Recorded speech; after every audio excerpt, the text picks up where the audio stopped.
now call this meeting of the Community and Economic Development Committee to order. Could we get a roll call, please, Julie? Chair Edson, Here. Vice Chair Shields, Councilmember Lovell, Here. Councilmember Pryor, Here. Planning Commissioner Arth. Here. Thank you. And as you may have heard, Councilmember Shields is joining us via Zoom. Could I have a motion to approve the agenda, please? Sure. Councilmember Lovell. Sorry. I move to approve the agenda. Second. I have a motion by Councilmember Lovell and a second by Councilmember Pryor to approve the agenda. Any discussion? Can I have a roll call, please? Vice Chair Shields, Councilmember Lovell, Aye. Councilmember Pryor, Aye. Chair Edson. Aye. And Julie, would you make sure to note that Commissioner Arth is here too? Did you call her? Oh, I'm sorry. All right. Do we have any public comments today? It doesn't look like it. Okay. We have the approval of the January 11th action letter. Would anybody like to make a motion? Sure. Councilmember Lovell. I move to approve the January 11, 2023 Community and Economic Development Action Letter. Second. I have a motion by Councilmember Lovell and a second by Councilmember Pryor to approve the action letter. Could I have a roll call vote, please? Councilmember Lovell, Aye. Councilmember Pryor, Aye. Chair Edson, Aye. Vice Chair Shields. Thank you. Moving on to item B, TMP-2521, an ordinance amending Section 2941 of the Code of Ordinances for the City of Lee Summit, Missouri, governing the Public Safety Advisory Board establishment and duties. Chief Forbes, come on down.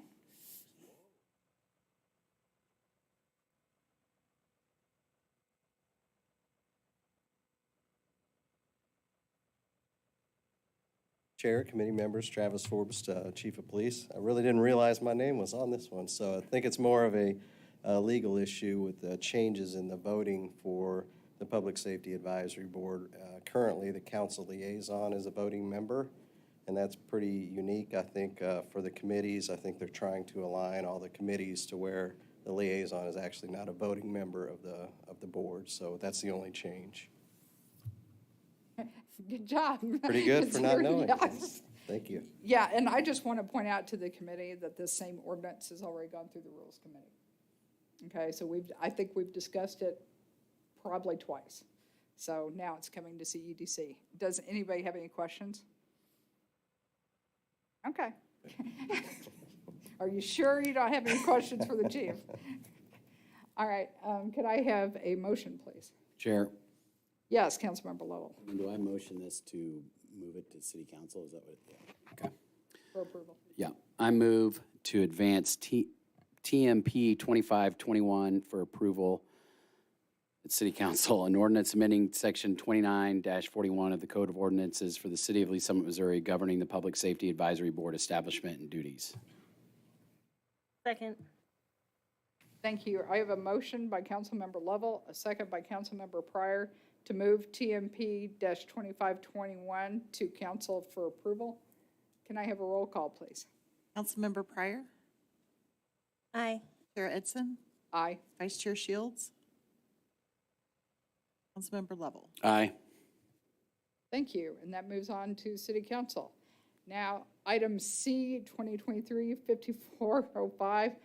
This is just a presentation, but it's probably going to be a lot for the Police Department's automated license plate readers. Chief? Thank you. I'm very aware of this one, Chair. Chair and committee members, Travis Forbes again with the Police Department. What you have here is a presentation about automated license plate reader technology. The Police Department is looking to expand its usage of that technology, but there's currently some restrictions that kind of restrict our ability to use the technology to its full extent. So that's why we're before this board. We also had a discussion with our Public Safety Advisory Board about this issue, which I'll talk about later. But first, I thought I'd talk about what is ALPR. And I myself, and I believe looking over this presentation, I even made the error a few times of calling it LPR. It's really, I'm a license plate reader, and just like everybody else in this chamber, but this is automated license plate reader. So it simply uses technology to monitor license plates in the community at a much more rapid rate, and also store some of that information for investigative purposes. So essentially it captures images and provides alerts too of stolen cars or wanted parties, or we've even found missing persons through the usage of this technology as well. And one of the biggest benefits is we can backtrack for a period of 30 days if we have some sort of critical incident or homicide investigation or something like that occur, and see what types of, what vehicles were in an area where a particular crime may have occurred. Again, we've found wanted parties, we've found missing persons. They've been used to find even Amber Alert suspects in many cases. Some ALPR examples, both kind of regionally and throughout the country, is way back in 2014, I remember this case distinctly. An individual was firing upon major highways in the Kansas City area, I believe 435 and 470 in particular. Random victims' vehicles were being hit, and they used this technology to narrow down the suspect and catch the shooter in that case. In San Jose, California, an Amber Alert case, they captured a kidnapper of a 12-year-old girl with the ALPR. And in 2013, the Maricopa County Sheriff's Department in Arizona found the individual who shot and killed a sheriff's deputy with ALPR. So you can see the benefits to it. We've also had local cases, homicide investigations, theft cases. It runs the entire gamut of different cases. We found a Silver Alert suspect who had wandered from their home with ALPR. But there are concerns, obviously, about ALPR that have come up in the past and still come up today, data retention being one of them. How long do you keep this data? Because in addition to people who are violating the law, there's lots of people whose license plates may be captured who are just driving around in their daily business. So keeping that for years and years, you can see why that might be a concern. Our policy is to keep it for 30 days. Anything past 30 days, if it's tied to a criminal case, if we have some sort of nexus where it's involved in an investigation, we'll retain it longer. But other than that, we get rid of the data at that point in time. That's pretty consistent with most agencies in this region and throughout the country because of this concern. One of the other things that comes up is data sharing. Who do you share this data with? We really focus on law enforcement only. I can tell you private businesses would love to have some of the data that we have. Lots of individuals would be interested in this data. A good example, and I'll talk about it in a minute, with private usage, skip tracers use this, tow companies, to find vehicles that need to be repossessed. That's a good example of private usage. We don't share it with those individuals. It's shared with law enforcement. So if KCPD calls us and say they have a homicide with a suspect vehicle, can we check and see if it was in Lee Summit? We'll certainly aid them and see if it was, but we're not going to do that for anyone but law enforcement. And then misuse. I characterize misuse with any sort of law enforcement technology or any sort of law enforcement equipment. Firearms can be misused, certainly. Tasers, even body cameras, with all the good that they do, they can certainly be misused in a way if you think about it. So there's certainly the potential for an individual to misuse LPR data in law enforcement. And how we handle that is fortunately, the systems that we use have great audit logs. We can see who's using the data, who's diving into the data for what purpose, when they did so, and if we have questions about why they used it, we'll launch an investigation. And misuse of criminal justice data is a huge policy violation for the police department. People have been terminated for that, so it's not something that we take lightly at all. So we share the concern of misuse of this data, but quite frankly, we have access to all sorts of criminal justice data that can be misused by individuals, and if it is, we discipline them and move forward. So what about LPR, ALPR in the region? Well, it's expanding greatly amongst law enforcement agencies. Good examples to our north, the City of Independence has deployed over 40 fixed and mobile units to protect their city, frankly, to try to reduce crime and give them more investigative resources. For the same reason, Johnson County, Kansas has rolled out over 55 fixed and mobile units there. We're also seeing expansions in Kansas City, Missouri, Mission, Kansas, so it's pretty much throughout the region, expanded use of LPR is taking shape. We are seeing private organizations use LPR. I talked about the tow companies. They have great interest in using ALPR to locate the vehicles that need to be repossessed. Businesses are using it.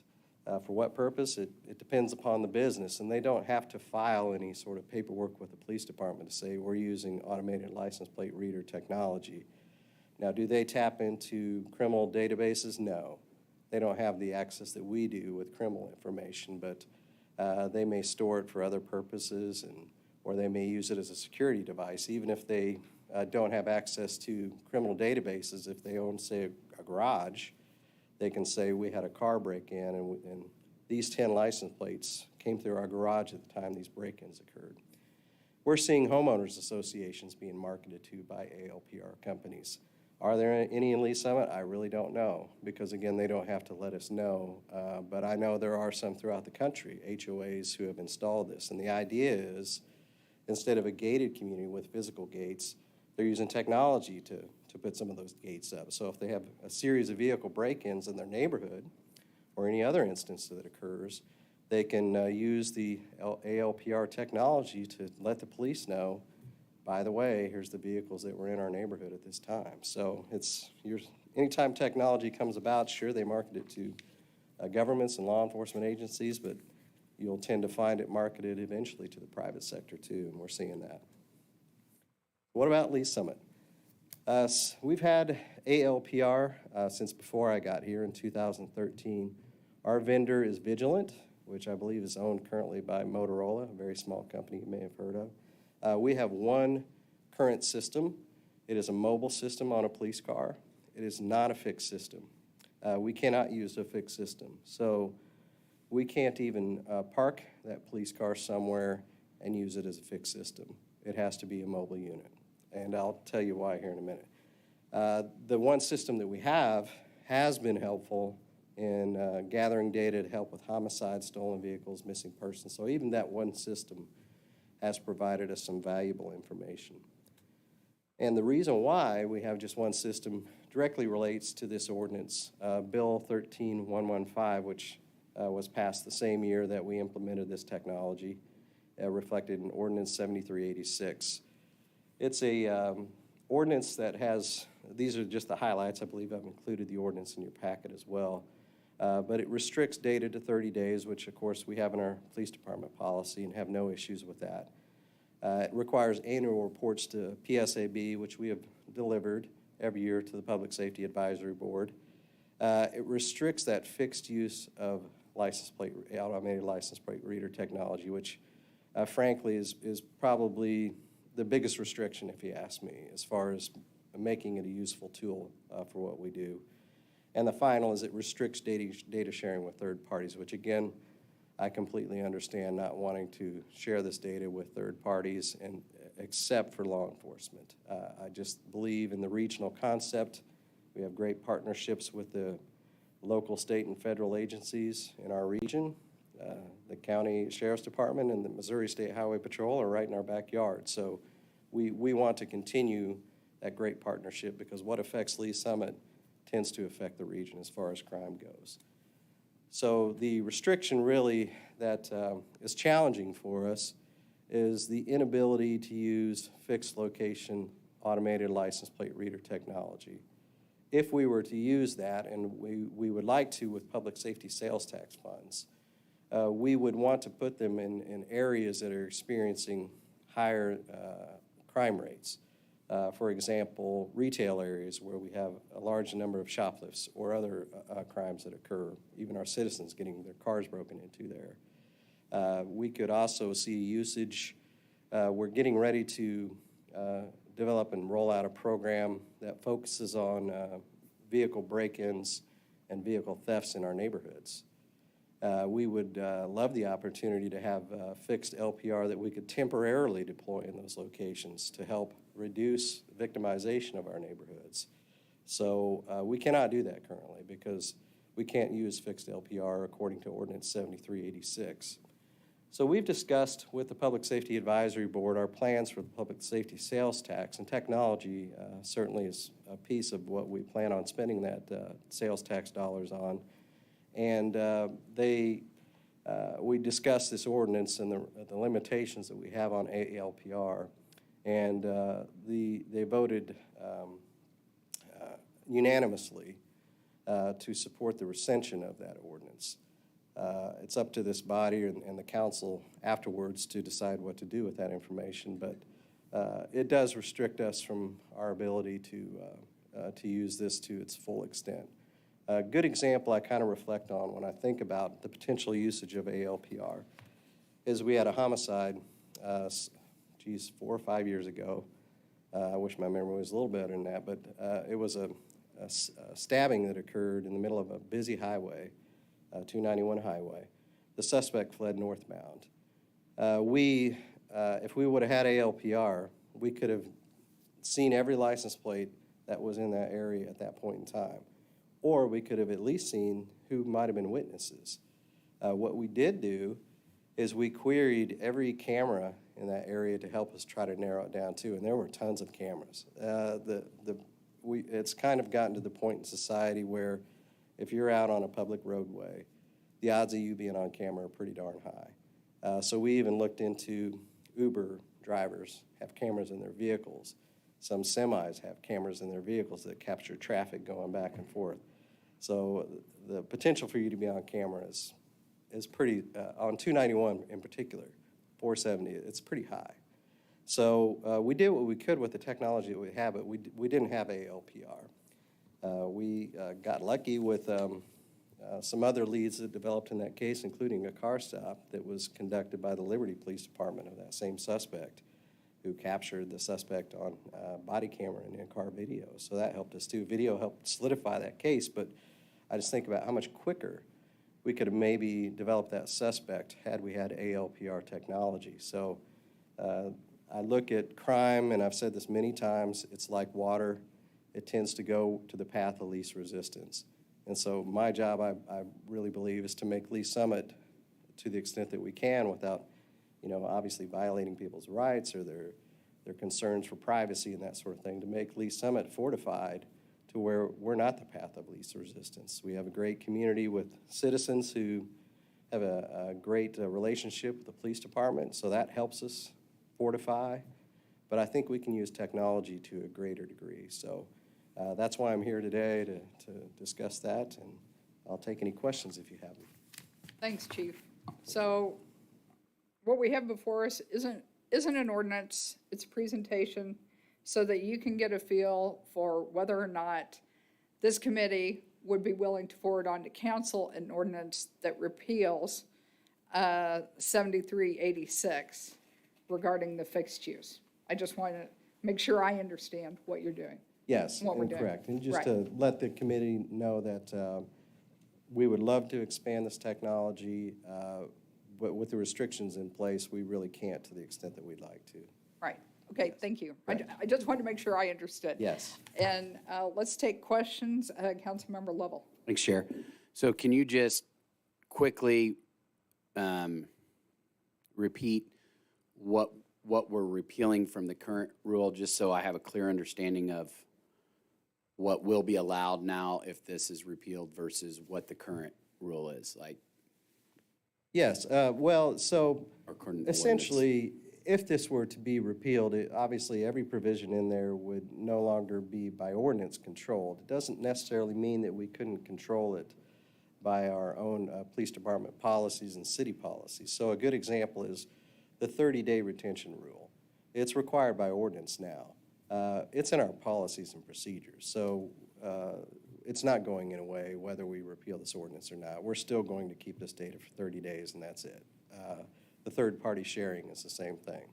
We're only going to share this by policy with law enforcement agencies. It makes no sense to me to share it with the private sector, and I can see why our citizens would be very concerned with us doing so. The fixed use is the one thing that we would not have in our policy. We would support fixed use of ALPR. So really, that's the one thing that's going to change significantly. The reports to PSAB obviously wouldn't be required either. I have no problem reporting to PSAB. They don't seem to, they become somewhat repetitive. We simply tell them, you know, what we've done with LPR through the years. I will say it's gotten kind of repetitive to where they don't see a whole lot of value. They like hearing, I believe, and I don't want to speak too much for them, but they like hearing about how it's been used successfully. But as far as reports, we can continue that, or if they request it, we can certainly provide that information at any point in time. But essentially, all the provisions of the ordinance would go away. If the council wanted to do something different, it would require a new ordinance. So I just want to make it. Does that make sure- sense? I hope I Yeah, answered yeah, that. I just want to, let's define fixed use. Okay, yeah, that's a great question. I probably didn't go into that well enough. So this would mean mounting, instead of having a license plate reader system on a police car that drives around the city and may drive through hotel parking lots or shopping centers and or apartment complexes and can read rapidly license plates or even cars driving by. This would be attached to a pole or attached to whatever resource that we could attach them to, and it would be reading them constantly. So a stolen vehicle, as an example, say we set one up somewhere outside of Summit Fair. A stolen vehicle enters Summit Fair. They're probably up to no good if they're in a stolen vehicle. Good example was at Kohl's. The individual who had Len Dawson's trophy, that was a stolen car, and they committed a shoplift. We caught them. We got the trophy back. If they pulled in, the ALPR system would notify our dispatch. A stolen vehicle just entered the Summit Fair parking lot, and here's the description of the car, and here's the license plate. So our officers could respond and investigate. Another usage would be, say, some sort of crime occurred, again, that crime on 291. Had we had some sort of ALPR system on northbound 291, we've been able to capture all the vehicle license plates that went northbound after that homicide occurred, and we could backtrack and at least capture. We had a very good pinpoint time of when that occurred because of witnesses and different information that we had at our disposal. So we could have seen all the vehicles that were in there within that 2 or 3 minute period and maybe found either the suspect or some sort of valuable witness who could have helped us narrow that down. So that's fixed, just means it's some location.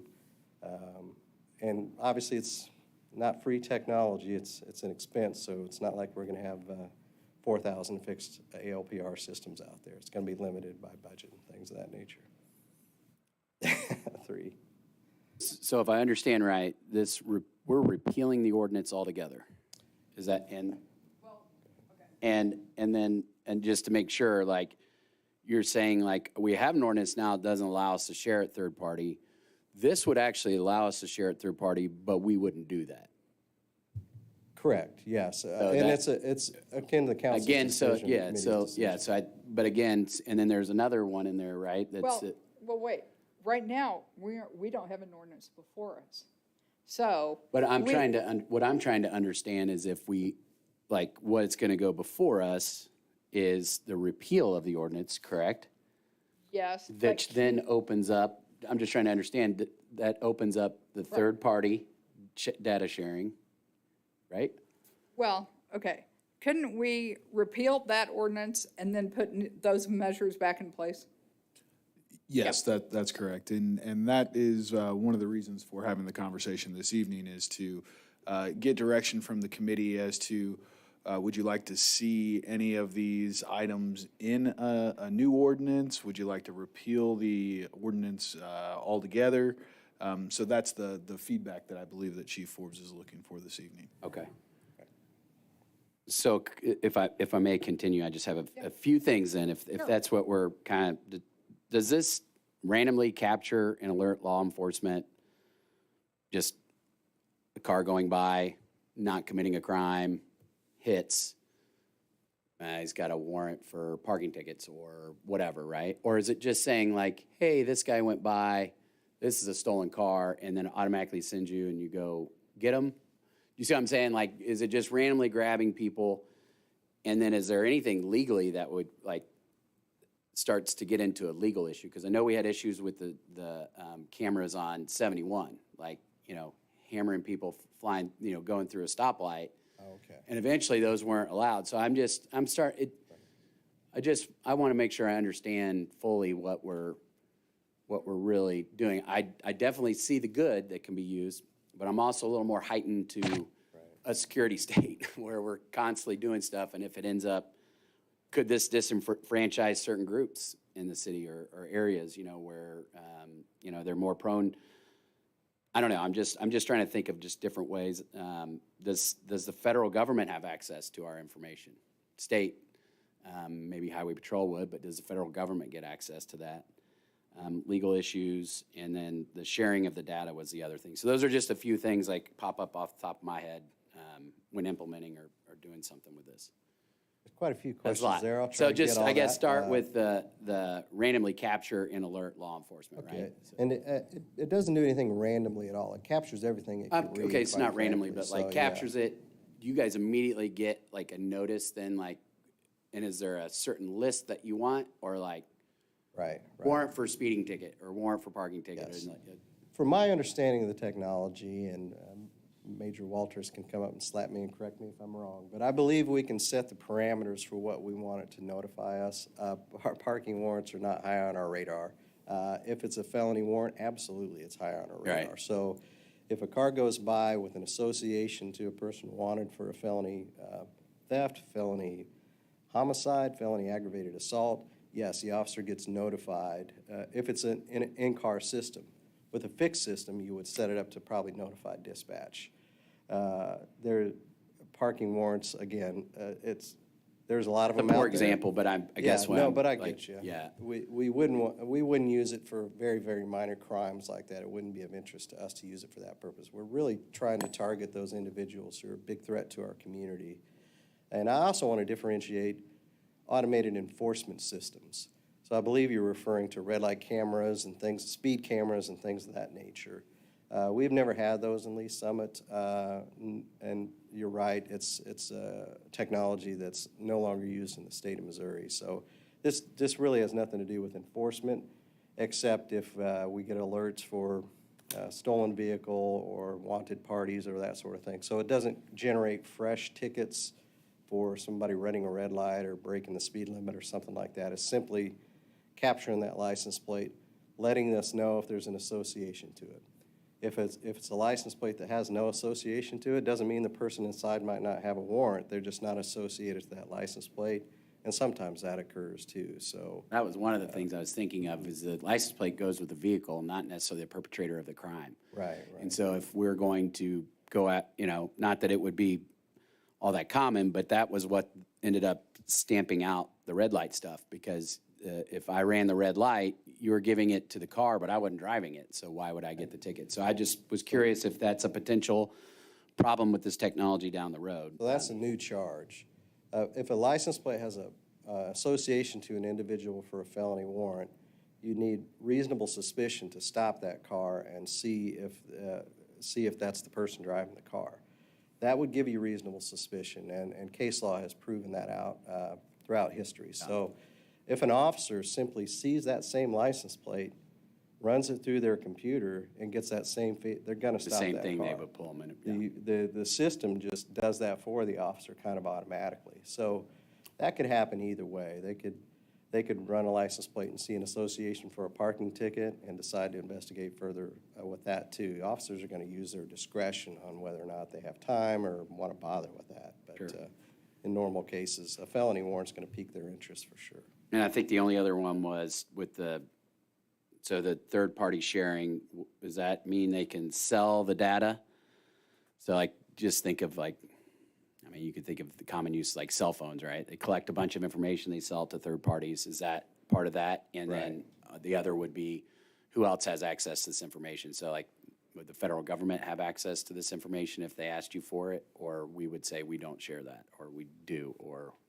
Yeah, selling data to private vendors is something we have zero interest in, and, you know, we're very. The manufacturer, the terms of service correct. with the manufacturer, Yeah, would they be so- able to sell that data? We would not sign a contract that would agree Okay, to that. great. So that, I wouldn't support that anyway, and I'm sure our law department wouldn't either, so I don't believe, well, David's here, but we run all of our MOUs and agreements through Beth Morano, who's assigned to the police department as our legal advisor. And I can tell you categorically, she wouldn't agree to that either. So private parties, we would not. Now, if the FBI called us and said they had a terrorism investigation and they wanted to see if this particular vehicle was in our city, I'd be hard-pressed to tell them, you know, hey, we're not going to check and Although, see, yeah, you know, I'll refrain. if that What makes the sense. definition of that is these days. And then the only other, I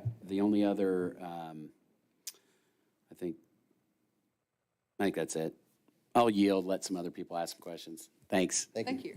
Councilmember Pryor, did you have any questions? No, just a comment. Okay. Do you want to go ahead? So I'm in support of this completely. I think that I'd be in support of repealing the ordinance. I would like to see reports to the Public Safety Advisory Board, still just for accountability. And then something in there about the third party. I know that allows to other law enforcement agencies, but not kind of along the lines what Councilmember Lovell was saying. But no, I think this technology is awesome, and I think it would be a great benefit to the residents of Lee Summit. So I'm all for advancing this on to council when it's not a presentation. Thank you. All right, thank you. Councilmember Shields, you just popped up. Do you have some comments or questions?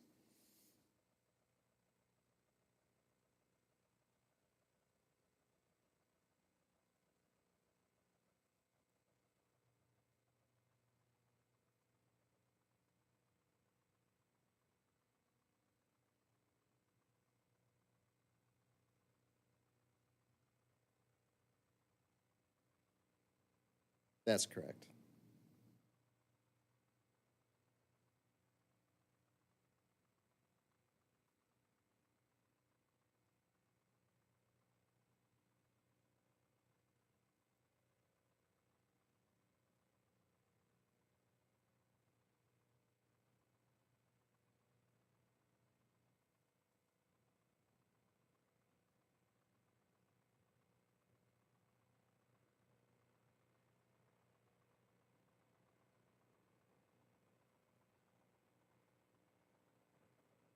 Thank you.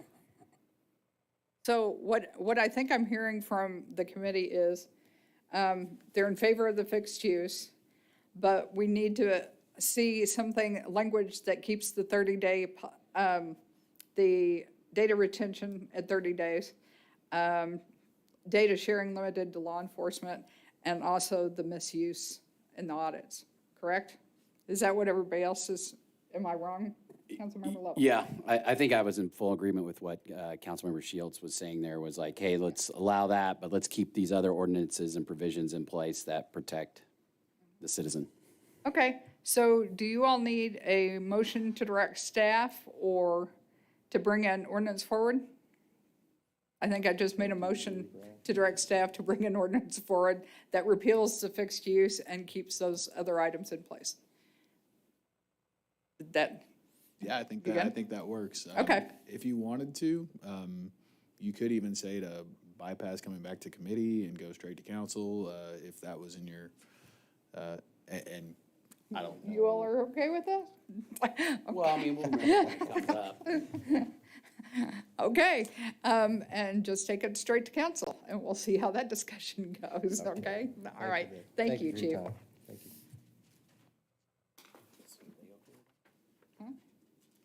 you. Hillary? Yeah, yeah. You're good with that amendment, like, because we didn't ask you whether that still allows, gives you the capabilities to do the things you want to do. I mean, Yes, yeah, okay with the fixed use and keeping the rest of the stuff there? yeah, none of that bothers us at all, so it's just that limitation that really restricted our ability to use it Yeah, well. so we'll get rid of the fixed use and keep everything else. Sounds good. Okay, Thank you. great, all right, thank you. And as of Yes, right now, it says no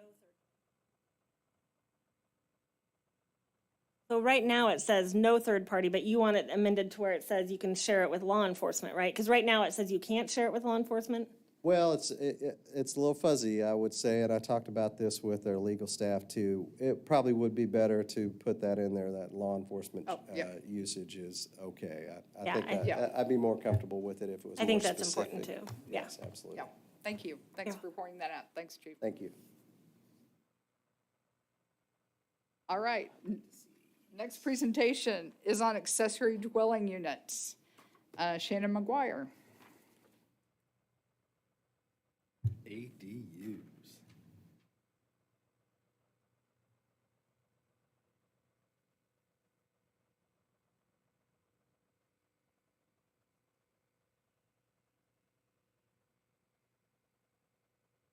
I'd,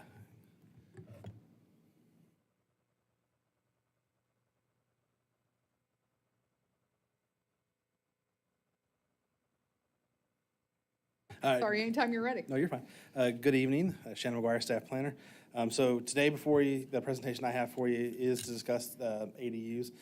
My presentation is a little more informal. It's more of a means to spur some conversation. So I'll kind of go through my slides here and then have hopefully a robust conversation there at the end. So first, I want to kind of hit on the 2020 Unite Comprehensive Plan and how that applies to the ADUs. In that, the adopted plan, there are 7 feature plan elements. Some of that talks about strong neighborhoods and housing choice, and how does that affect ADUs. The plan identifies different ways to maintain a thriving and quality neighborhood. We want to connect diversity of residents throughout the community as a whole. And we also want to provide affordable housing options for families, young professionals, hourly workers, empty nesters, just everybody of all backgrounds and cultures and generations. So, and that's where we get to ADUs. Well, what is an ADU? Everyone kind of has a picture of their mind of the converted garage. ADUs can actually take form in multiple different ways. It could be a detached garage. It can be an attached expansion to the side. It could be above an attached garage or above detached garage. It could be interior in the basement, interior, like I said, a converted garage, or even in an attic of an existing single-family home. They're also known as accessory apartments, secondary suites, granny flats, mother-in-law's quarters. They go by quite a few different names. So here's just a couple different pictures of different styles of ADUs that are out there. These are not in our community currently, but it just kind of gives an idea of they can look like a lot of different things. So there's some positive effects that come along with ADUs. There's extra income for the homeowner, increased home values, provides more usable space. Excuse me, sorry.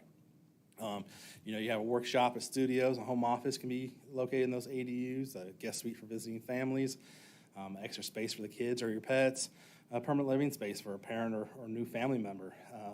Most recently, we had one come through on a preliminary development plan, Nightingale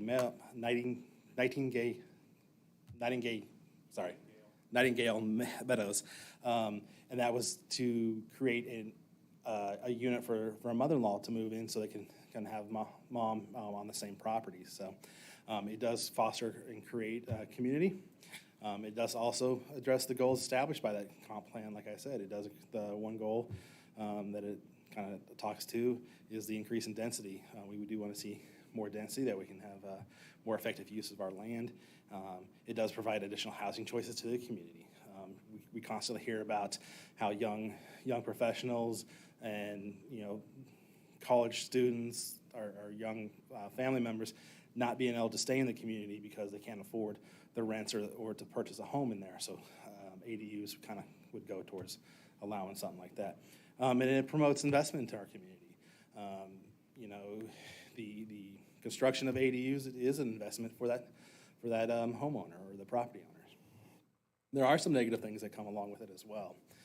Disruption of daily life. So, with increased density, you get a little bit increased traffic. Extra property owners next to you. The construction cost is a negative. It like any other construction, it's just only getting more expensive. It does increase your property value, so your property tax is probably going to go up. Additional utility costs. ADUs do require additional maintenance and upkeep for the homeowner and the property owner. They do take up space that are possibly used for other things, a garage, shed, outdoor storage, or other accessory uses. ADUs may also increase the demand on city resources and infrastructure, so more people usually get more calls for service with public safety. So, and really, like I said, this discussion is more just kind of to open up the discussion with you and get some guidance. Where do you want staff to go? There's a lot of things we could do. We can open it up wholesale. We can restrict it. So really just need some guidance on what would you like us to bring forward to you, or what would you guys like to see in the community? So with that, I'll turn it over to you. Thank you, Shannon? Shannon. Excuse me, Yes. Shannon, could you kind of tell the CEDC about how the current zoning ordinance handles this issue? So currently, we do allow ADUs in limited, limited circumstances. So we'll take the downtown area, or the most common one that we would allow is what we would call a loft dwelling unit above a detached garage. Some limitations to that include that it has to be second floor above a detached garage. It's very specific, loft dwelling unit above detached garage. So that kind of gets rid of bringing an elderly parent in that wants to be on the ground floor. So it kind of eliminates that opportunity. In the downtown area, in the R1 zoning district, it is limited to lots of 15,000 square feet or greater and requires a special use permit. So that's another administrative hurdle to get over just to install that ADU. We do allow it fairly freely on agricultural properties. Those are a little more few and far between in the community. Outside of downtown in the R1 zoning district, it does require a lot of an acre or more. So while it is allowed, the hurdles to actually construct one are pretty substantial.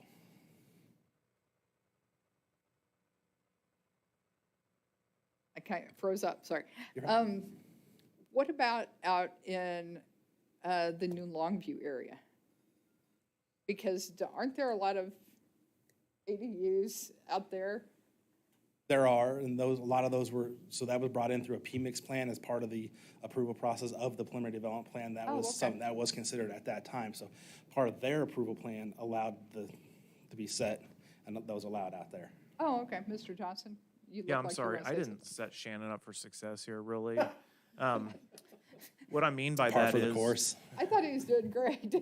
no, Yeah. he did a good job, but I wanted to just mention, the reason that we're bringing this up is the CEDC has said, hey, we want to increase housing affordability. And this is one tool in the toolbox we can use to do this, and that's why we're bringing this up today. So I just want to make sure that that was clear. Thank I you. appreciate that, thank you. All right, I'm gonna kick it off with committee discussion. Who's up first? I'll go. Commissioner, I got Commissioner Arth down here.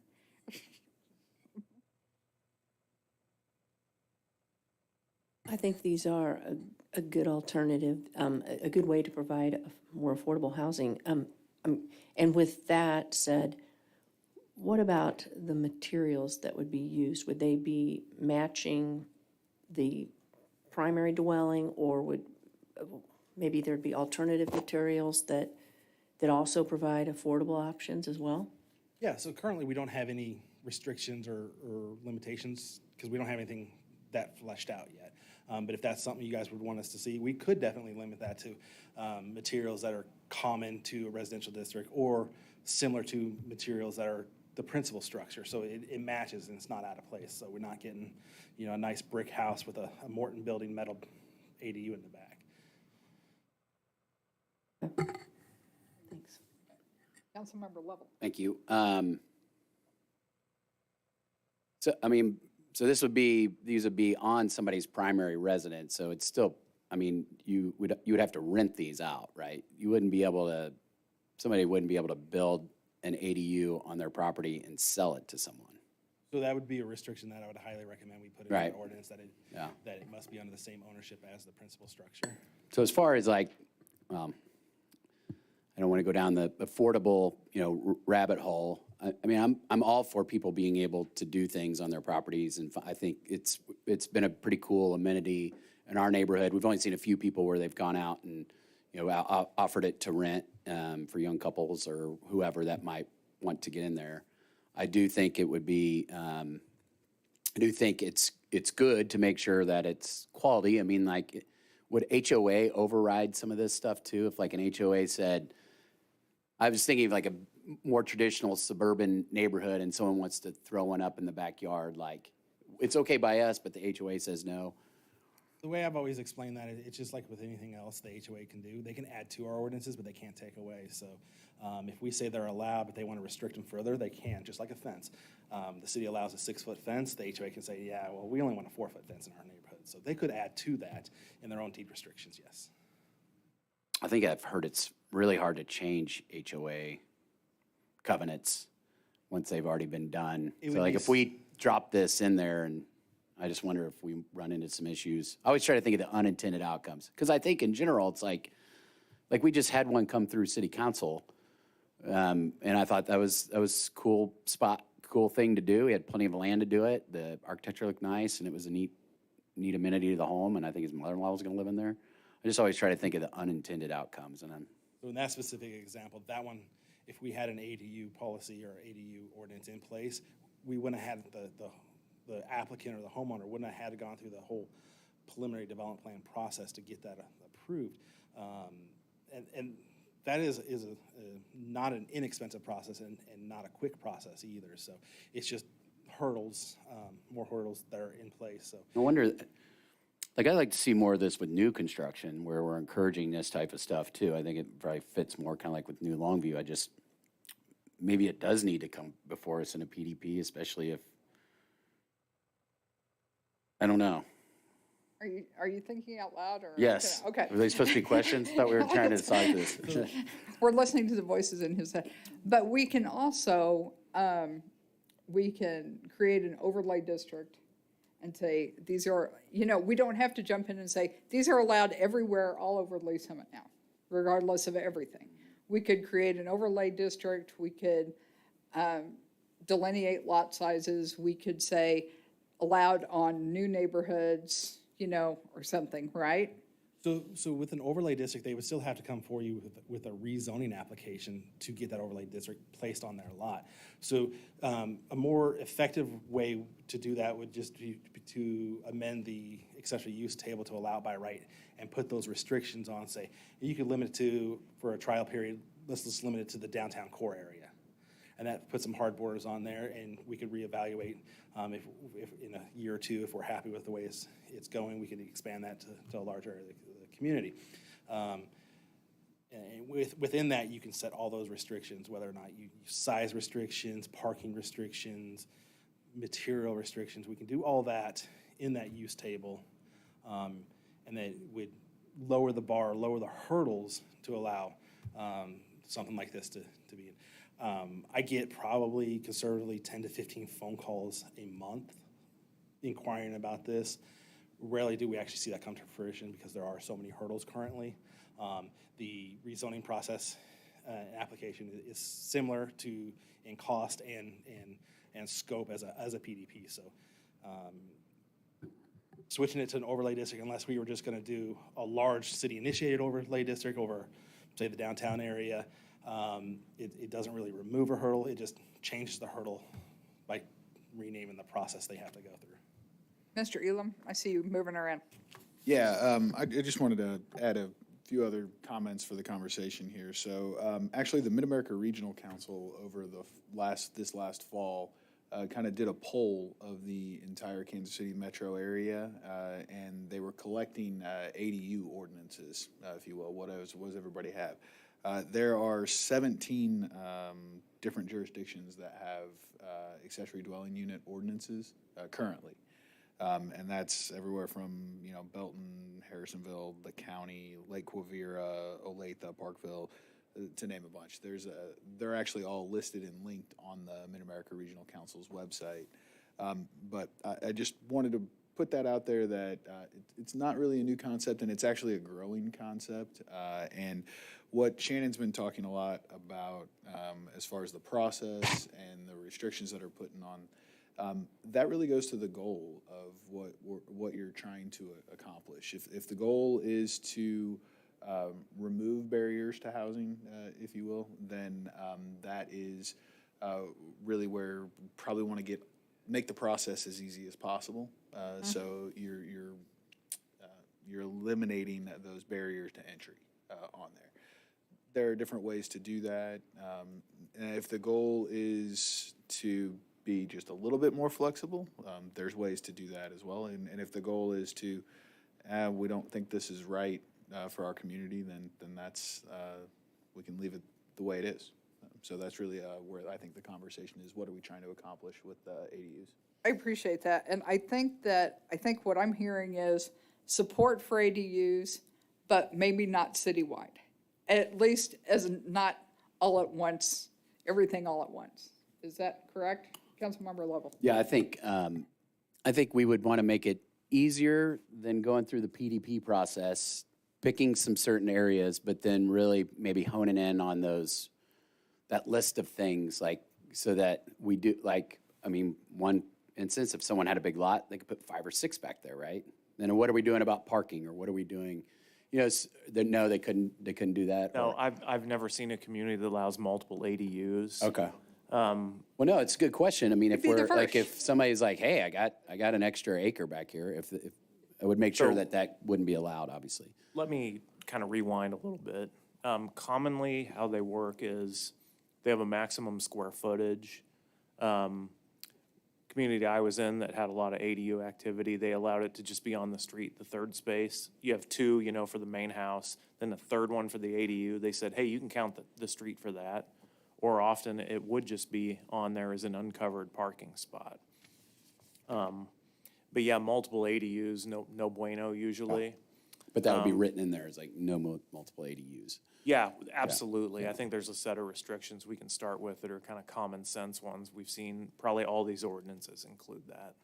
I think it would be, my position would be awesome, maybe just to maybe collect some from these other areas, see what's worked, and then maybe kind of hone in on what we think is appropriate. And I think that was in the memo Shannon provided. There was a lot of different communities and what they did in kind of big chunks, I guess. Yeah, if you, in your packet, there was also included a memo from Jennifer Thompson that was sent to the CEDC in January of '22. And in that, she lists out multiple different cities that kind of have different restrictions. Blue Springs is one that has, seems to have a pretty robust, they even go as far as to say the size restrictions, you can't go over 700 square feet footprint, but it can't be larger than 50% of the main property's footprint. So there's kind of a sliding scale on that. So larger property, larger houses get a larger dwelling unit up to a certain maximum. So we go, all those could be delineated in that use that kind of lays all that out. So.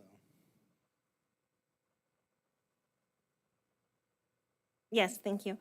So I think that, I know I sound repetitive, but the parking in downtown needs to be addressed, I feel like, first. And so does the water issue. I know that adding a lot of density to the already terrible drainage in downtown would just, I don't know, I feel like those 2 things probably need to be addressed first before we just add to the problem. And did you say 15,000 square feet?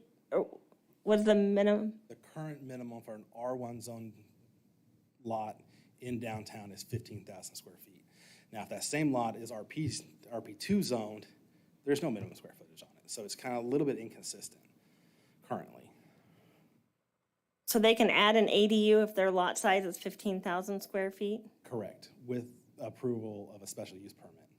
That seems so small. So an acre's 43,560. What's the average lot size? In downtown, the average lot size, I would say between the 10 to 15,000. They're smaller. Mr. Johnson? Thank you. Another challenge with it, we only allow it as a loft dwelling unit, which flies in the face of having it for an elderly family member. That, if I was gonna say I wanna put all my chips in the table of something to remove, that would be it. So just allowing some of these alternative scenarios that Shannon showed you. So one of the other things to kind of continue on your conversation with the smaller lots, we do have a minimum lot coverage allowance as well. So you cannot turn more than 60% of your lot into impervious surface. So smaller lots are going to hit that a lot faster. Chair, if I may. Yeah. So on the 15,000 square feet for the lot size, say a normal R1 single-family subdivision that you would see built now, roughly 70 feet by 120 feet, 70 feet wide, 120 feet long for the lot size is 8,400 square feet. So what we're kind of saying is that the downtown minimum would be almost double that before you can have a single family or an accessory dwelling unit. Okay, thank you. Well, and when you say downtown, I figure you're talking Douglas, Second, Third, Orchard, right? And I'm including across the railroad tracks where the lots are bigger. And there's actually several folks over there that are building detached garages, second stories on top of them. Those are, I don't think those are acre lots, maybe half acre. Maybe, I don't know. But, I'm sorry, I didn't mean to interrupt. no, go ahead. So when I talk about the downtown core area, it's defined by Chipman 470 and 291. So that is established in our downtown master plan as the downtown core area. So does that, okay, you didn't give me enough roads. How far west does that go? Toward? Highway 50. 50? I'm sorry. So that would be Donovan in that area, okay, yeah. So, and I understand what you're saying, but, you know, do all of those things that you're saying apply when you cross that area? You know, when you cross Donovan? Judging from a couple emails I received today, yes. Over near Madison and, is that, mm-hmm. Okay, okay. All right, Hillary, are you on? Would you like to weigh in?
Thank you.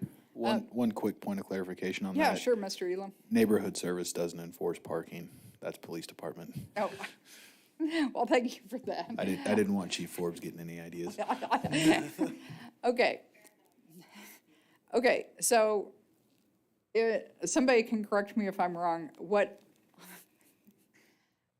I feel, it sounds to me like we have a committee that is supportive of ADUs from one extreme to the other, as in ADUs everywhere, let's open it up. And then on the other end, you have, yeah, let's allow ADUs, but let's put some restrictions on it. So let's try and find some compromise in the middle. So, Mr. Johnson, since you're shaking your head, yes, offer me some compromise, sir. Well, I think we would have to come back with that compromise in the form of an ordinance, so Shannon and I will clack our heads together and try to draft something. I mean, I've been taking notes, and so is ACM Elam here. And I think we can come up with that middle ground. I think I've heard what everybody's been saying.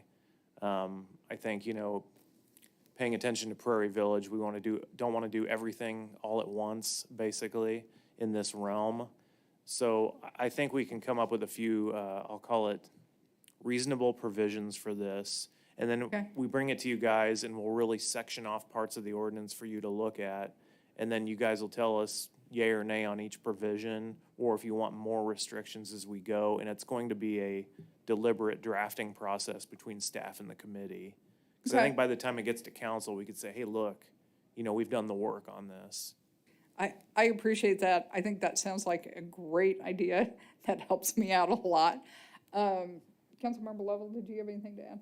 No, I agree that we could dodge this thing for a while until we. Yeah. And I think that, I think one thing that we're all in agreement is the one that we had come forward a few weeks ago.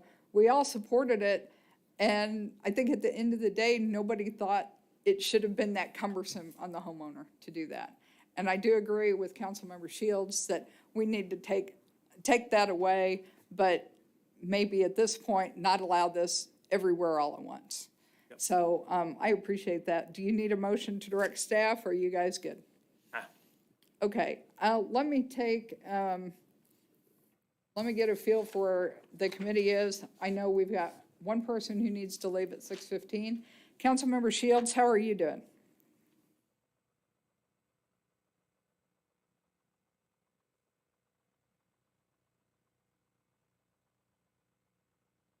Okay, all right. Okay, thank you. Josh and Ryan, when you and I discussed the agenda, we were going to move that infill discussion up before the code enforcement. So I think we need to put a hard stop at 6:30. Councilmember Shields, if you need to get off before then, that's fine. We'll have quorum.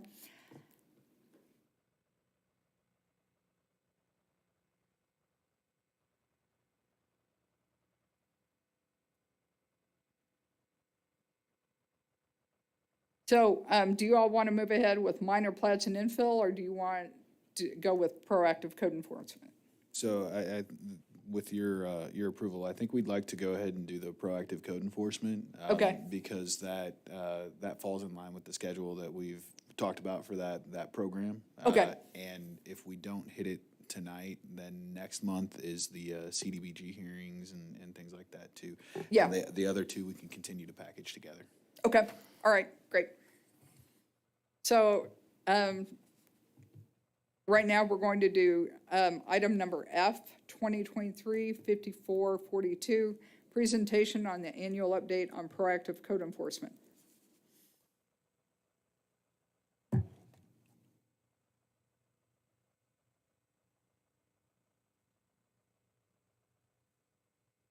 All right, good evening. Dan Harper, Assistant Director in Development Services. I will try to keep this presentation brief since I'm aware of the time constraints that we have.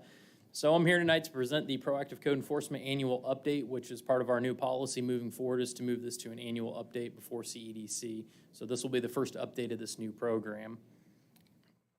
So just a really quick update on the recent history for those of you who have not been involved in this process. Proactive Code Enforcement evolved out of the strategic plan back in 2020. In 2021, we developed the program with input from CEDC, which ultimately ended in a council resolution approval. And then in 2022, we launched the new program, and we brought on board our new neighborhood services manager, which I'd like to introduce Jessica Asher tonight. Jessica has been a neighborhood services officer for, I believe, about 11 years at the city and 13 and a half years total at the city. 12 and a half years at the city, and she's been a great asset to the program. So you'll probably be hearing from her in the future. So throughout this year, here are some of the highlights that we've achieved. In January and February, we trained our new officers on the new proactive patrols that we launched with this. In February, we actually started those patrols. In March, we did some internal process changes. Most of those were digital infrastructure, I'll call it, in terms of our system, to make sure that it was working properly. In April, we worked on our budget amendment for the new manager, which was part of the original program proposal. And then moving into May, we began to develop new metric tracking for the program after we started to get data rolling in as we were working through this. Then June and September is when Jessica came on board with the program, and we were able to get her up to speed on this, and she's turned into a fantastic manager for our group, which I'm really excited about. Then in August was when I was here before the committee for our mid-year update, and then in October and November, if you'll recall, we did updates on some of our ordinances that we had with exterior storage and RV parking. And finally, in December and January, we just got earlier today the announcement that we'd have our replacement neighborhood services officer finally filled, so we're excited to get back to full staff. So currently in the program, here are some of the things that we're working on. Each year we left January and December as open months in order to do some of the revisions and ultimately create this presentation. When we reviewed our areas and our sub-areas, so that's the city's divided into fourths, and of those areas, they're subdivided into 10 districts. We looked at our case count and our distribution of the cases, and actually the numbers, when we looked at them, were actually very well distributed. We're actually not going to make any changes this year to those districts because it actually worked out really well for us. We obviously had a peak kind of in those summer months when the grass was growing, but once we got out of that, it dropped off, so it followed our typical curve for caseload. We're also participating in the city's clean team. We just kicked off some of the meetings, and we're talking about how neighborhood services can get involved. And then we're also working in conjunction with that on again, another piece of, I'll call it, digital infrastructure with regards to a volunteer database, our outreach, so that we can get that going. It's taken us a while to get to this point, but we're finally getting that rolling on this program, and we're tying it into the clean team as well. Some of the outcomes that we had this last year, we abated 303 violations, which was a direct result of proactive code enforcement, which now compromises about 25.4% of our actual violations that we find in the community now come from proactive code enforcement. And if you'll recall, when we were putting this together, some of the numbers that we found from other communities, we anticipated about a 20 to 25% increase in workload. We hit 19.9%, so I'm going to say I'm happy with that estimate. It actually worked out really well. And in addition, this program included business license enforcement. We found 148 businesses in the community that did not have a license, and I have that broken down into how many had never applied for a license and ones that had lapsed basically more than about 3 years is when we started to trigger that. So rather than presenting the usual charts and graphs this time, I decided I would include some of the smaller functions that neighborhood services does, and these kind of get lost in the shuffle of the more common violations that we have. So what you're looking at is a list of some of the items that are directly related to safety in the community that neighborhood services has abated. So we had, for instance, one business that had too heavy of a door. It was difficult for patrons to open. We had a dangerous building hearing this year. We had 26 emergency call-outs. That's when neighborhood services supports, say, police or fire if there's a situation of maybe hoarding or unfit sanitary conditions. There's a whole bunch of different situations that could fall under. We found 9 instances of people performing non-permitted work in the community. We had 2 missing pool enclosures, which is important because kids can fall into a pool if it's not enclosed. So that's a direct safety issue. We found 2 illegal structures where people had already finished them and placed them and they shouldn't be there. We had an improper door lock, which is kind of an unusual one, but we do have certain locks that have to meet building code criteria to be able to be operated by an average user, I guess is how I'll describe it. And we finally had four structures that we found that were unfit for occupancy this last year. On terms of the property maintenance side, of course, we had 135 inoperable vehicles, 267 cases of garbage and rubbish in the community that got cleaned up. And then on the smaller side, we did find a building that had no visible address, which is, again, is important for community safety for our police and fire so they know where they're responding to. We also found 10 minor grading and drainage issues. Those are usually when you have somebody who adjusts their yard or doesn't maintain it and they start to impact neighbors is when we tend to find those issues. Oddly enough, we had one odor violation. It's been a while since we've had one of those, but we did have one this last year. 4 instances of graffiti, and we had a detention basin that wasn't draining properly in the community that we corrected. And just because we passed an ordinance on it and it came up, we did have 7 instances of RV parking, but for clarity, some of those came before we passed the ordinance. So I just wanted to bring that number forward because we did have that discussion. So with that, that is my very brief update for the year. And if anyone has any questions, I'd be more than happy to answer them. Thank you. That was really informative. Does anybody have any questions? Councilmember Pryor. What happens to an illegal structure? Do they have to take it down, or? It depends. So the classic answer. So if it's a structure that, say, somebody placed that was, let's say, a prefabricated shed that they decided to buy from Home Depot. Well, we don't need an engineered plan for that. It might be big enough to qualify for a permit, so we're just gonna have them come in, get the permit. We're gonna make sure that it's the right size, and it could be something smaller. If somebody decided to build something that was overhead, say, in a covered deck, or they started to build an extension onto their home, whatever it may be, that once you start getting overhead, we start to require engineered plans. So in those instances, we're gonna say, go get an engineer, give us the plans, we're gonna look at it, we're gonna inspect, you know what we can. Sometimes it's already drywalled in, which creates a little bit of a question as to how far we wanna inspect this. But that's kind of I'd say the 2 extremes, something very minor to get a permit versus I'm doing full-on construction and I don't have stamped plans. And then one other question. What would cause an odor violation? That just seemed, that's a funny one. So odor violations are really tricky. A lot of times they're done by a complaint. We receive a complaint from the community, hey, I'm smelling this, it's really strong odor. Naturally, those are open to a lot of interpretation. Some things smell really bad to most people, and other things it kind of depends on the person, I suppose. But a lot of times, yeah, that's somebody complaining about something on a neighbor's property. Sometimes that might be tied into, say, a garbage and rubbish. Maybe somebody has something rotting on the property next door. I can't speak to exactly what that case is, and I'm actually being kind of vague because I don't want to share that out loud in case the person who had that is here. However, yeah, a lot of times it's a complaint driven, and we'll go out and we'll investigate just like anything else. And if it's a strong order that we can identify a source for, we're going to go ahead and cite them and see what we can work out. Yeah, that one, what you said, my mind went to the dead body. I do not believe that was the No, that was violation, not, no. probably not. But we'd hear about it on the news, I'm sure. Okay, thank you. Anyone else? Okay. Thank you very much. We appreciate that. Great presentation. Now we're not going to continue with minor plats and infill discussion because I don't think we can get through the presentation and discussion of either of those. Yeah. I believe so. Does anybody up here have anything for roundtable? Okay. Would you all be supportive?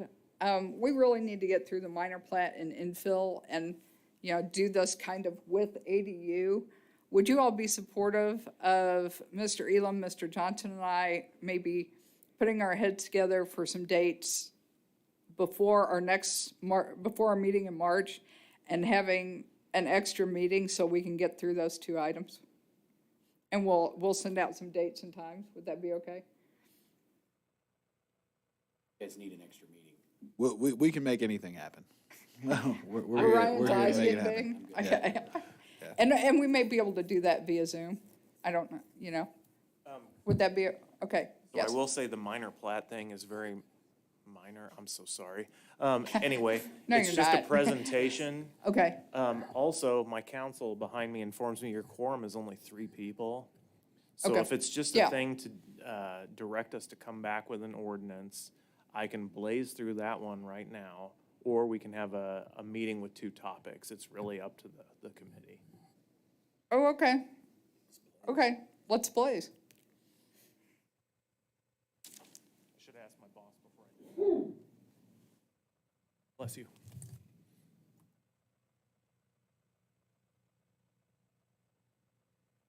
I'm going to apologize in advance because these look like child's drawings on here. I didn't have a drafting table because that doesn't really exist anymore in our world. So the reason I'm bringing this before you, this doesn't have much to do with infill or affordable housing. Rather, it's a cleanup of our ordinance to make things a little more defined. It would help with some affordable housing if it was easier to do some things in the platting world. Now, so this is a lot line adjustment. You've got 2 properties and they're agreeable, I know. But these come up all the time, and so the question that we need to answer tonight with the ordinance change we're asking for is, we've got the final plats that council sees, and it's obvious when you do those that infrastructure is required, water, sewer, sidewalks, curbs, gutters, all that. So in the minor plat world, we cannot require something as simple as a sidewalk. We need a mandate from an elected body to do that, and in our ordinance right now, we don't have that mandate. So what I want to make clear is there's basically 2 types of minor plats. There's a lot line adjustment, as you see here. You know, you're going to create 2 legal lots, but you're going to move the lot line. I mean, pretty self-explanatory, right? And then there's this scenario. You're creating up to 3 new lots. That's allowed in our ordinance right now. I think in scenario B there, we are creating up to 3 new lots. We do need to ask that sidewalks be put in, things of that nature. If there is water or sewer improvements required, I doubt it in that realm. And then the unimproved road policy, as I understand it from Public Works Director, doesn't apply to minor plats.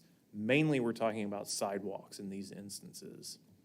So what we're asking the committee to do is say, hey, staff, come back, clarify that infrastructure improvements, public infrastructure improvements are required with a minor plat that creates new lots. That's me blazing through this, so. That was great. I appreciate that. Are there any? David, did I screw up anything in there? No, okay, good. Other than the drawing. So I think the request is for the committee to direct staff to bring back an ordinance that addresses this issue. Yes, thank you, Ryan.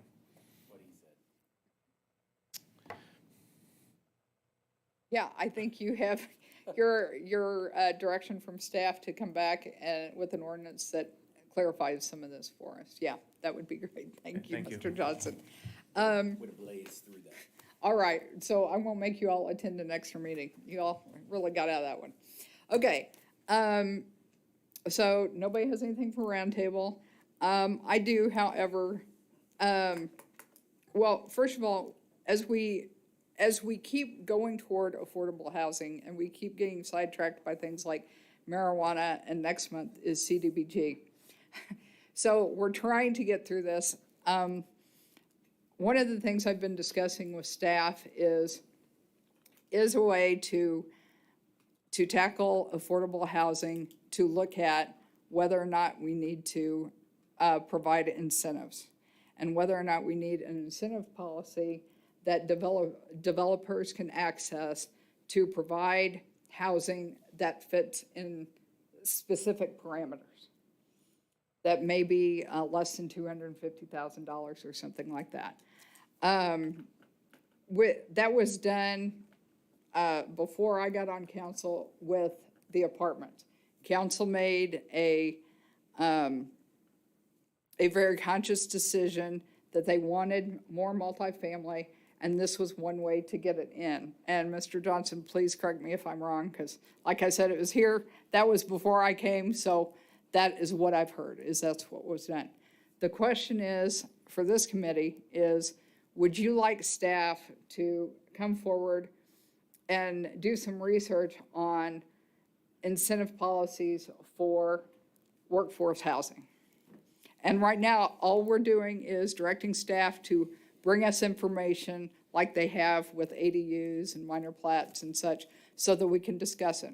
We're not making any commitment to anything. We're just having them research it and see what the options are. Commissioner Arth, you look like you're about to jump out of your seat.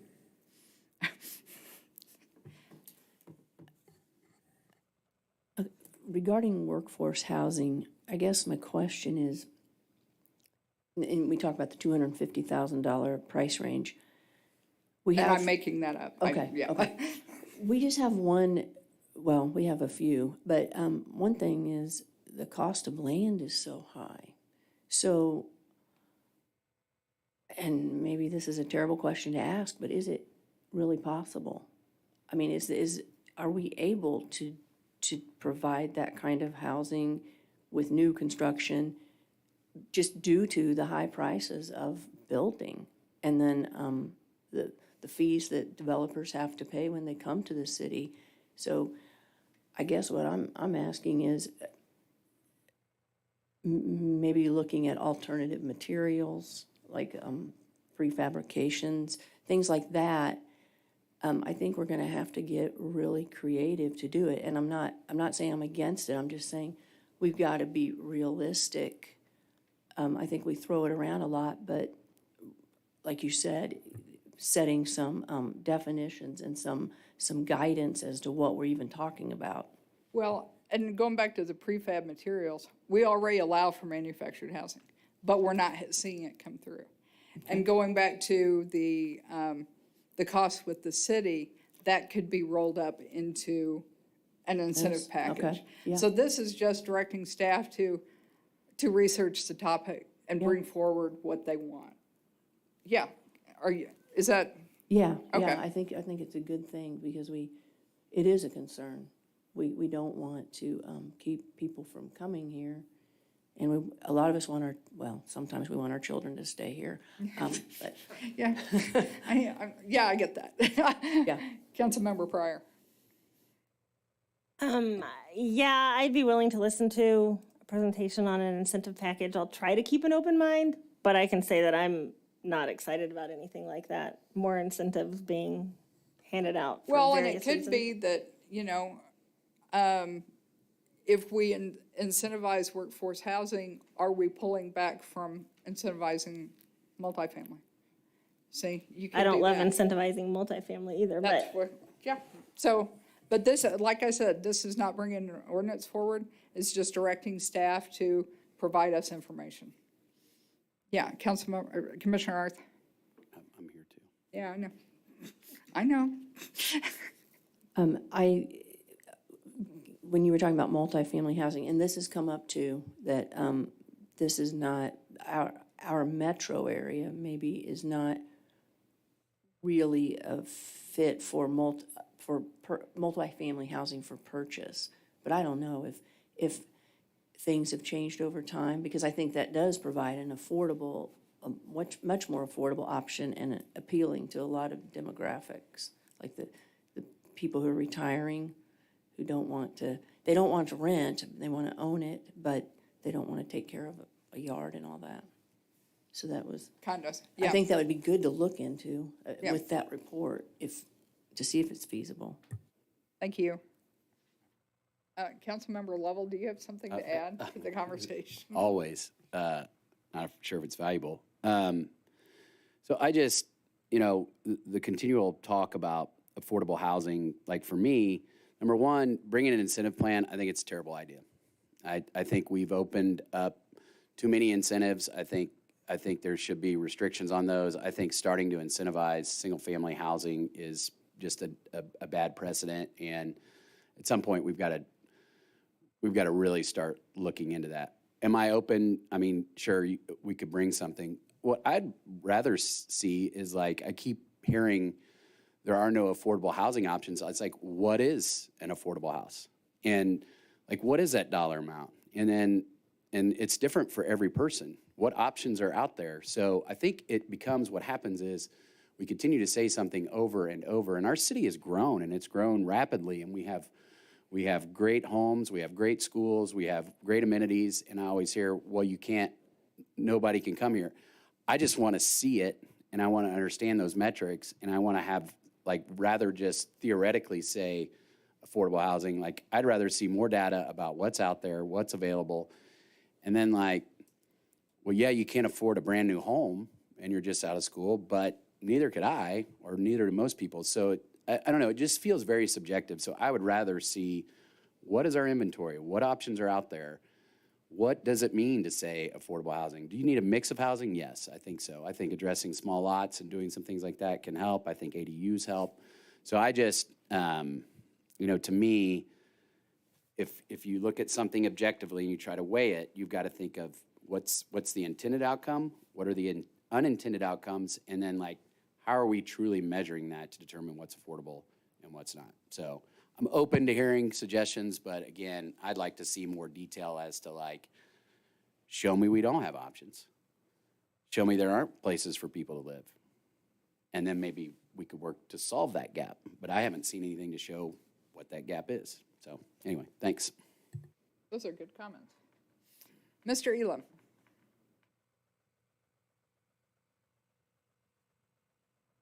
Sorry, I was writing furious. No, that's okay. That's okay.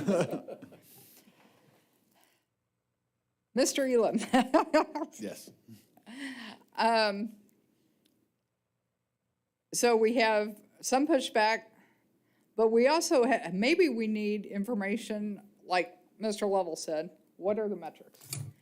I think you and I've discussed that, well, and that we've discussed in many different settings, that developers will bring what they can sell, right?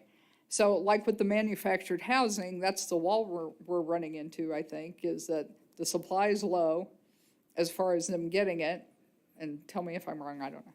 And can they sell it? I don't know. I mean, we can come up with all sorts of different things, but the developers are going to bring forward what they can sell. And so maybe knowing the metrics will help us figure out where to go. But I do think looking at incentives is, and maybe the incentives are finding ways to cut those costs at the city level. You know, maybe the incentives is the city buys land and says, this is what we want here, and we donate the land. So this is like anything else we do. It's a presentation with information, because we have been wrestling around with this for several months on and off, and this will just be another way to try and move it forward, or maybe it's not. Maybe it's, no, this is definitely not what we're gonna do. We have to find another option. I'm not married to anything at this point. Staff, do you all have anything brilliant to say? Mr. Bouchette? Yeah, a few thoughts on this topic. Some of the discussion that we've had with the city council in the past, I've talked to you about what incentives do and then what the benefits are to a developer. And the three main types of incentives: tax abatement, tax redirection, new revenue sources. And maybe one of the talking points for this discussion to advance is thinking about those benefits, those tools, in terms of not an incentive, but thinking about the effect of what those different tools are. So instead of tax abatement, we talk about cost reduction. Instead of tax redirection, that one's a little hard to recharacterize, and there's probably not many tools we're talking about for single family in that category. And then new revenue sources, that's something we could certainly discuss, but it doesn't have to necessarily be in the context of what we typically think of as incentives. It's more, what are these functions that we're trying to do to incentivize, to try to cause lower cost housing, essentially. And then the three benefits that flow to a developer typically from those tools: you decrease costs, you provide a new revenue source, and you enhance goodwill. Those are the three things that result from the incentives. So again, we're really focusing on either decreasing costs or providing a revenue source to ultimately decrease the cost to the homeowner. But here's the key issue, and this is something that Josh mentioned in one of his previous presentations to you. Of all the things that we talk about and all the tools that we might talk about, shifting the focus from incentives to usage of these tools, we need to make sure that what we're doing doesn't decrease the cost to the developer, it actually decreased the cost to the homeowner. And I think there's a number of things that we could do that we may have the unintended consequence, as you mentioned, of actually just decreasing the cost to the developer. That's not what we want to do. We want to do the things that decrease the cost of the homeowner. So maybe as we move forward with this discussion, we shift the focus from incentives to what these tools are to actually decrease the cost to the homeowner. That's the framework that comes to my mind when we talk about these issues. Those were amazing comments. Thank you. Mr. Elam. So I'll just add a few things based off of what I'm hearing. I'm agree with David on the way that we can kind of think about this and start exploring areas that we as a community have not really been a part of before. But even I think before that, I heard a lot of discussion on definitions and guidance, and I think that is something that we've been struggling with as a community. And perhaps it's time that we do a deeper market analysis, a current state, current market analysis, similar to how we did the housing assessment for the multifamily, something along those lines, to help provide, again, that baseline information that we can start all talk about the same with the same vocabulary, and have maybe look at systems to have more updated inventory, talking with some of our local realtors and things like that, to help provide that snapshot. So I heard a lot of that, and I heard a lot of agreement amongst the committee on that topic. So perhaps that's a place to start, while we're also reframing some of these discussions according to kind of what Mr. Bushek was talking about. Yes, no? Commissioner Arth? Yeah. Also, one thing that falls in the realm of affordable housing is the rising property taxes. That can, and I know this probably isn't part of this, but it can be an issue to cause homeowners that have been in the community for many years not to be able to afford their homes. And I know that's not necessarily a city issue, but it is a problem. I just wanted to make a note. I believe we've lost quorum at this point. Councilmember Shields is no longer on, and Yeah. with councilmember Lovell's And absence. we're in discussion and not voting, so Just wanted to make a note. round table, is David going to shut us down? Because I've already given the staff direction, so now we're just clarifying. Yeah, so, I think we have the direction of what we're going to do next. Okay. But given that we've lost the quorum, we probably need to end the meeting in terms of, the broadcast and the recording and so forth. Okay. But that doesn't mean we have to stop talking if we want to keep Okay. All right. Well, I adjourn this meeting at 5:34. Thank you.